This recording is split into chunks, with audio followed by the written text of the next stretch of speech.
ഞാനോ? What you mean? നിങ്ങൾ എന്നെ അറിയില്ല. നിങ്ങൾ എവിടുന്ന് വരുന്ന? ഐ എം സോറി കേട്ടോ, അങ്ങനെ പറയരുത്. നിങ്ങൾ വടകരയിൽ പ്രതീക്ഷ നമ്മുടെ സ്ഥാനാർത്ഥി വടകരയിൽ ഇന്നലെ വന്നപ്പോൾ തന്നെ അതിൻ്റെ പ്രത്യക്ഷ ഉദാഹരണമാണ്. വടകരയുടെ ചരിത്രത്തിൽ ഇന്നലെ വരെ ഇല്ലാത്ത രൂപത്തിൽ അത്രയധികം ആവേശപൂർവമായ സ്വീകരണം അദ്ദേഹത്തിന് കിട്ടിയത്. അതിൽ തന്നെ പുതിയ തലമുറ അങ്ങേയറ്റം ആവേശഭരിതരാണ്. ഒരു കാലത്തുമില്ലാത്ത ഒരു സംഭവമാണ് ഇത്. അദ്ദേഹത്തിൻ്റെ വിജയം ഇന്നലെ തന്നെ പ്രഖ്യാപിച്ചു കഴിഞ്ഞിരിക്കുന്നു. ഇനി ഭൂരിപക്ഷത്തിൻ്റെ കാര്യം മാത്രം ആലോചിച്ചാൽ മതി എന്നാണ് എനിക്ക് പറയാനുള്ളത്. പിന്നെ ഈ നിയോജകമണ്ഡലത്തെക്കുറിച്ച് പറയുമ്പോൾ ഇത് കമ്മ്യൂണിസ്റ്റ് പാർട്ടിയുടെ പൊന്നാപുരം കോട്ടയാണെന്നൊക്കെ പറയാറുണ്ട്. ആയിരുന്നു എന്ന സത്യവും ശരിയാണ്. പക്ഷേ നടന്ന എന്താണ്? 2009 ഞാൻ ഇവിടെ സ്ഥാനാർത്ഥിയായി മത്സരിച്ച സമയത്ത് ആ കോട്ട പൊളിച്ചു എന്നല്ല, കമ്മ്യൂണിസ്റ്റ് മാർക്സിസ്റ്റ് പാർട്ടി കേരളത്തിൽ ഏറ്റവും അധികം ഭൂരിപക്ഷം കിട്ടിയ നിയോജകമണ്ഡലം ഇതാണ്. 1,30,000 വോട്ട്, 37,000 വോട്ട്. അത് മറികടന്നുകൊണ്ടാണ് 56,000 വോട്ടിന് ഞാൻ ജയിച്ചത്.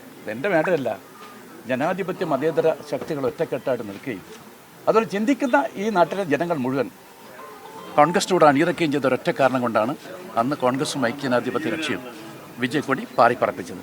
അതിനുശേഷം വീണ്ടും ഞാൻ വിജയം ആവർത്തിച്ചു. ആ ഉഴുതുമറച്ച മണ്ണിലാണ് ശ്രീമാൻ മുരളീധരൻ വന്ന് അദ്ദേഹം ആ വിജയം വീണ്ടും ആവർത്തിച്ച് മുന്നോട്ട് പോയത്. ഭൂരിപക്ഷം അദ്ദേഹത്തിന് വർദ്ധിപ്പിക്കാൻ സാധിക്കുകയുണ്ടായി. അങ്ങനെയുള്ള മണ്ണാണിത്. കമ്മ്യൂണിസ്റ്റ് പാർട്ടിയിൽ വിശ്വസിക്കുന്ന ആളുകൾ ഈ നിയോജകമണ്ഡലത്തിൽ ഉണ്ടെങ്കിൽ പോലും അവരൊക്കെ തന്നെ ചിന്തിക്കുന്ന ആളുകളാണ്, വളരെ പ്രബുദ്ധരായിട്ടുള്ള ആളുകളാണ്. അവരൊക്കെ തന്നെ തീർച്ചയായിട്ടും ഷാഫി പറമ്പിലില്ലാതെ മറ്റേത് സ്ഥാനാർത്ഥിയാണ് വിജയിപ്പിക്കാൻ സാധിക്കുക? അദ്ദേഹത്തിൻ്റെ നിയമസഭാ പ്രവർത്തനം നിങ്ങൾക്ക് നന്നായിട്ടറിയാം. പാലക്കാട്ടിൽ നിന്ന് 3 തവണ അദ്ദേഹം വിജയിക്കണ്ടായി. കഴിഞ്ഞ തവണ അദ്ദേഹം പരാജയപ്പെടുത്തിയ ആരാണ്? മെട്രോമാൻ ശ്രീധരൻ. എനിക്ക് വളരെ അടുത്ത് ബന്ധമുള്ളൊരു മനുഷ്യനാണ്. അദ്ദേഹത്തെ പരാജയപ്പെടുത്താൻ അസാധ്യമാണ് എന്നാണ് പറഞ്ഞത്. പാർട്ടിക്ക് ഉപരിയായിട്ട് ഒരു വലിയ വോട്ട് അദ്ദേഹത്തിനുണ്ടെന്നാണ് പറഞ്ഞിരിക്കുന്നത്. ആ വോട്ടൊക്കെ അദ്ദേഹം മറികടന്നുകൊണ്ടാണ് വിജയശ്രീലാളിതനായിട്ട് അവിടെ നിന്ന് വിജയിച്ചത് 3 തവണ. നിയമസഭയിൽ അദ്ദേഹത്തിൻ്റെ പ്രകടനം നോക്കും. ഇത്രയും കാര്യമാത്ര പ്രസക്തമായി കിട്ടുന്ന സമയം കൊണ്ട് കാര്യം അവതരിപ്പിക്കാൻ ധീരമായിട്ട് കാരണഭൂതൻ്റെ മുഖത്ത് നോക്കി സംസാരിക്കാൻ ഷാഫിക്കല്ലാതെ ആർക്ക് സാധിക്കും? വെറുതെ ആവേശ പ്രകടനമല്ല നടത്തുന്നത്.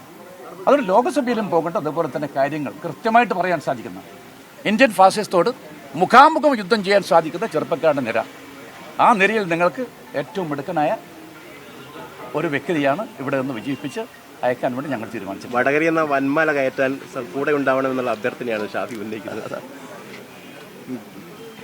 ഷാഫിക്ക് അറിയില്ല ഇത് ബാലികേറിയ മലയൊന്നുമല്ല ഷാഫി. ഇവിടുത്തെ ചരിത്രം ഞങ്ങൾ തിരുത്തിക്കുറിച്ചിട്ടുണ്ട്. ആ വിജയക്കൊടി പറപ്പിക്കാൻ വേണ്ടി അല്പം കൂടി ഉയരത്തിലേക്ക് നിങ്ങൾ പോയാൽ മാത്രം മതി എന്ന് എനിക്ക് പറയാനുണ്ട്. കൊടി ഞങ്ങൾ നാട്ടിൽ കഴിച്ചിട്ടുണ്ട്. ഞാനോ? What you mean? നിങ്ങൾ എന്നെ അറിയില്ല. നിങ്ങൾ എവിടുന്ന് വരുന്ന? ഐ എം സോറി കേട്ടോ, അങ്ങനെ പറയരുത്. നിങ്ങൾ പറയരുത്. ഞാൻ കേൾക്കുമോ? ഞാനിങ്ങനെ അങ്ങനെ വന്നൊരു കോൺഗ്രസ്സുകാരൊന്നുമല്ല. ഈ വീട്ടിൻ്റെ ഒരു പാരമ്പര്യമുണ്ട് എന്നാണ് നാട്ടുകാർ പറയുന്നത്. എനിക്കറിയില്ല, ചോദിച്ചു നോക്കും കേട്ടോ. അത് ആവട്ടെ, എന്തോ ആട്ടെ കേട്ടോ. എന്നെ സംബന്ധിച്ചിടത്തോളം കോൺഗ്രസിൻ്റെ ജീവനാണ്, എൻ്റെ പ്രാണനാണ് കേട്ടോ. ഒരുപാട് പ്രതിസന്ധികൾ അതിജീവിച്ച പാർട്ടിയാണ് കോൺഗ്രസ് പ്രസ്ഥാനം. ഒരുപാട് ഇലപൊഴിയും കാലങ്ങൾ അതിജീവിച്ച പ്രസ്ഥാനമാണ് കോൺഗ്രസ്. ഞങ്ങളുടെ കരുത്ത് എന്താണ്? ഇതുപോലെ ചെറുപ്പക്കാരാണ്, ഇതുപോലെ പോരാളികളാണ്, യോദ്ധാക്കന്മാരാണ്. ആ യോദ്ധാക്കന്മാർ ഞങ്ങളുടെ കൂടെയുണ്ട്. മതേതര ജനാധിപത്യ ശക്തികൾ ഒരു കാലത്തുമില്ലാത്ത രൂപത്തിൽ കോൺഗ്രസിൻ്റെ പിന്നിൽ അതിശക്തമായിട്ട് അടിയുറച്ചു വന്ന ഒരു കാലഘട്ടമാണ് ഇക്കാലഘട്ടം. പരാജയപ്പെടുത്താനൊന്നും ആർക്കും സാധ്യമല്ല. ഞാൻ പറഞ്ഞല്ലോ, ഞാൻ ഈ ഇലക്ഷൻ്റെ നെറേറ്റീവ് കോഴിക്കോട്ട് താങ്കളുണ്ടായിരുന്നല്ലോ. ഞാൻ ആ നെറേറ്റീവ് ഒരു 10 ദിവസം മുമ്പേ ഞാൻ ആ നെറേറ്റീവ് ഇവിടെ വരച്ചു വെച്ചിട്ടുണ്ട്. എന്താണ് ഈ ഇലക്ഷൻ ഡിസ്കസ് ചെയ്യേണ്ട കാര്യങ്ങൾ? ഒന്ന്, നരേന്ദ്രമോദിക്കെതിരായിട്ടുള്ള ആ ഫാസിസ്റ്റ് വിരുദ്ധ പോരാട്ടം തന്നെ നമ്പർ 1.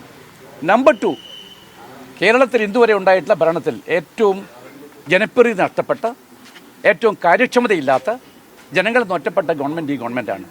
അഴിമതിയുടെ കൂത്തരങ്ങാണ് ഈ ഗവൺമെൻറ്. ആ ഗവൺമെൻറ് തുറന്നു കാട്ടാനുള്ള സമരമാണ് ഈ സമരമെന്ന് ഈ പോരാട്ടമാണ് ഞാൻ പറഞ്ഞിട്ടുണ്ട്. മാത്രമല്ല, പിന്നെ ആ അഴിമതിയുടെ ഭാഗമായിട്ട് ഞാൻ ഇവിടെ മത്സരിക്കുന്ന സ്ഥാനാർത്ഥിയെക്കുറിച്ചൊന്നും വ്യക്തിപരമായിട്ടൊന്നും ഞാൻ സംസാരിക്കാൻ ആഗ്രഹിക്കില്ല, എതിർ സ്ഥാനാർത്ഥിയെക്കുറിച്ച്. പക്ഷേ അന്ന് നടന്ന വലിയ ഒരാരോപണമുണ്ട്. നമുക്കെല്ലാം തന്നെ കോവിഡ് മഹാമാരി കാലത്ത് നടന്ന 1300 കോടി രൂപയുടെ അഴിമതി ആരോപണം. ഇവിടെ മത്സരിക്കുന്ന സ്ഥാനാർത്ഥി പറഞ്ഞ ഞാനല്ല, കാരണബോധനാണ് ഉത്തരവാദി എന്ന രൂപത്തിലാണ് അവിടെ പ്രസ്താവന വന്നിരിക്കുന്നത്. ഞങ്ങൾക്കറിയണം ആരാണ് എന്നല്ല, ആര് ചെയ്തു ഞങ്ങൾക്ക് അറിഞ്ഞേ പറ്റുള്ളൂ.